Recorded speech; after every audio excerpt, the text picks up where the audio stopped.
ಸರ್ಕಾರ ಬಂದು 2.5 ವರ್ಷ ಆಯ್ತು. ಪ್ರತಿ ಅಧಿವೇಶನದಲ್ಲಿ ಪ್ರಶ್ನೆಯನ್ನ ಕೇಳಿದ್ರಿ, ತೆಗಿಸಬೇಕಾದ್ರೆ ನೀವು ಆದ್ರೆ ತೆಗಿಸಿ ನೋಡ್ರಿ. ಉತ್ತರ ಸೇಮ್ ಉತ್ತರ ಕೊಡ್ತದ. ಇಲ್ಲಿವರೆಗೆ ಯಾವ ಸಮಸ್ಯೆನೂ ನಮ್ದು ಬಗೆಹರಿದಲ್ಲ. 10 ದಿನಕ್ಕೆ 1 ದಿನ ನೀರು ಬಿಡ್ತದ. 3 ಪಟ್ಟಣಗಳಲ್ಲಿ 10 ದಿವಸದಲ್ಲಿ 1 ದಿವಸ ನೀರು ಬಿಡ್ತಾರ. ಆ ನೀರನ್ನ 10 ದಿನದ ಮಟ್ಟಿಗೆ ಆಗಸ್ಟ್ ಮಟ್ಟಿಗೆ ಸ್ಟೋರೇಜ್ ಮಾಡಿರ್ಬೇಕು. 10 ದಿನ ಅವನ್ನ ಕುಡಿಯಕ್ಕೂ ಬಳಕೆ ಮಾಡಬೇಕು, ದಿನ ಬಳಕೆಗೂ ಅವೇ ನೀರನ್ನ ಯೂಸ್ ಮಾಡಬೇಕು. ನಾವು ಕೊಟ್ಟಂತ ಕೇಳಿದಂತ ಪ್ರಶ್ನೆಗಳಿಗೆ ಉತ್ತರ ಸೇಮ್ ಉತ್ತರಗಳನ್ನು ಕೊಟ್ಕೊಂತ ಹೋಗ್ತಿದ್ದಾರೆ. ದಿನಾಲೂ ನೀರು ಕೊಡ್ತಕ್ಕಂಥದಕ್ಕೆ ಏನಾಗ್ತಿದೆ ಸನ್ಮಾನ್ಯ ಅಧ್ಯಕ್ಷರೇ, ಸಚಿವರುಗಳು ಇದ್ರ ಬಗ್ಗೆ ಯಾಕೆ ಇದಷ್ಟು ನಿರ್ಲಕ್ಷ್ಯ ಮಾಡ್ತಾ ಇದಾರೆ? ನಾನು ಕೇಳ್ತಕ್ಕಂಥದ್ದು, ಪಕ್ಕದಲ್ಲಿ ನಮ್ಮ ಕೃಷ್ಣಾ ನದಿ ಇದೆ, ದೊಡ್ಡ ಡ್ಯಾಮ್ ಇದೆ. ನಮಗೆ ನಾರಾಯಣಪುರ ಡ್ಯಾಮ್ ಅಂದ್ರೆ ಸಮುದ್ರ ನಿಂತಾಗ ನೀರು ನಿಂತಿದೆ.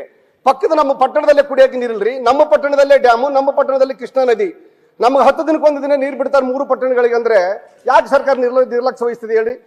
ರೈಟಿಂಗ್ನಾಗ ಪತ್ರಗಳ ಮುಖಾಂತರನು ಕೇಳಿದೀನಿ, ಪ್ರತಿ ನಾನು ಅಧಿವೇಶನದಲ್ಲಿ ಪ್ರಶ್ನೆ ಕೇಳಿದೀನಿ. ಸೇಮ್ ಉತ್ತರ ಕೊಡ್ತಿದಾರ. ಆ ಉತ್ತರ ಕೊಡಂತ ಅಧಿಕಾರಿಗಳಿಗಾದ್ರೂ ಸ್ವಲ್ಪ ಏನಾದರೂ ಒಂದು ಮಾನವೀಯತೆ ಇರ್ಬೇಕಲ್ವಾ? ಕುಡಿಯೋ ನೀರಿನ ಸಮಸ್ಯೆ ಡೈಲಿ ದಿನಾಲೂ ನೀರು ಕೊಡ್ತಕ್ಕಂಥ ವ್ಯವಸ್ಥೆ ಇಲ್ಲಿವರೆಗೆ ಮಾಡ್ಬೇಕಲ್ವಾ ಸರ್ಕಾರ? ಇದಕ್ಕೆ ನಮಗೆ ಯಾಕೆ ಮಾಡ್ತಿಲ್ಲ ಸನ್ಮಾನ್ಯ ಅಧ್ಯಕ್ಷರೇ? ಯಾಕೆ ಇಷ್ಟೊಂದು ನಿರ್ಲಕ್ಷ್ಯ ಮಾಡ್ತಾ ಇದಾರೆ ಹೇಳಿ? ಕೊಟ್ಟಿದ್ದಾರೆ ಉತ್ತರದಲ್ಲಿ, ಅಮೃತ ಯೋಜನೆ ನಡೆದಿದೆ, JGM ವರ್ಕ್ ನಡೆದಿದೆ ಅಂತ ಕೊಟ್ಟಿದ್ದಾರೆ. ಲಿಂಗಸೂರು ತಾಲೂಕಿನಲ್ಲಿ ಹಟ್ಟಿಯಲ್ಲಿ ಅಮೃತ ಯೋಜನೆ ನಡೆದಿರ್ತಕ್ಕಂಥದ್ದು ಸತ್ಯ. JGM ವರ್ಕು ಹಟ್ಟಿಯಲ್ಲಿ ನಡೀತಿದೆ.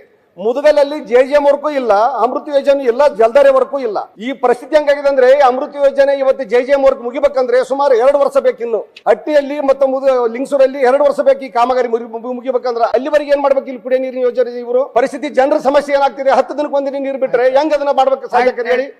ಮುದಗಲಲ್ಲಿ ಅಮೃತ ಯೋಜನೆ ಇಲ್ಲ ಮತ್ತು JGM ಇಲ್ಲ. ಅವ್ರು ಏನ್ ಮಾಡ್ಬೇಕು ಇವತ್ತು? ಇನ್ನು ಮುಂದೆ ಬ್ಯಾಸಿಗೆ ಬರುತ್ತೆ. ಹೀಗೆ 10 ದಿವಸಕ್ಕೆ 1 ದಿವಸ ನೀರು ಇವತ್ತು ಬಿಡ್ತದಾರ. ಇನ್ನು ಬ್ಯಾಸಿಗೆಯಲ್ಲಿ ಪರಿಸ್ಥಿತಿ ಏನಾಗಬೇಕು ನಮ್ಮದು? ಯಾಕೆ ಸರ್ಕಾರ ನಿರ್ಲಕ್ಷ್ಯ ವಹಿಸ್ತಿದೆ? ಕುಡಿಯ ನೀರಿನ ಬಗ್ಗೆ ಕೊಡ್ತಕ್ಕಂಥದ್ದು ಯಾಕೆ ವಿಚಾರ ಮಾಡ್ತಾ ಇಲ್ಲ ನಮ್ಮ ಸಚಿವರುಗಳು? ಇದನ್ನ ಪ್ರತಿ ಸಲ ಸುಮಾರು ಪ್ರತಿ ಅಧಿವೇಶನದಲ್ಲಿ ಕೇಳಿದ ಅಧ್ಯಕ್ಷರೇ, ಇದಕ್ಕೆ ಸರಿಯಾಗಿ ಇವತ್ತು ಮಾಹಿತಿ ಕೊಟ್ಟು ದಿನಾಲೂ ಕುಡಿಯ ನೀರಿನ ಯೋಜನೆಗೆ ಏನ್ ಮಾಡ್ತಾರೆ ಅಂತಕ್ಕಂಥದ್ದು ಒಂದು ಸರಿಯಾಗಿ ಸಚಿವರು ಇದಕ್ಕೆ ಉತ್ತರ ಕೊಡಬೇಕು ಅಂತಕ್ಕಂಥದ್ರೆ ನಾನು ತಮ್ಮ ಮುಖಾಂತರ ಸಚಿವರಲ್ಲಿ ನಾನು ಮನವಿಯನ್ನು ಮಾಡ್ಕೊಂತೀನಿ.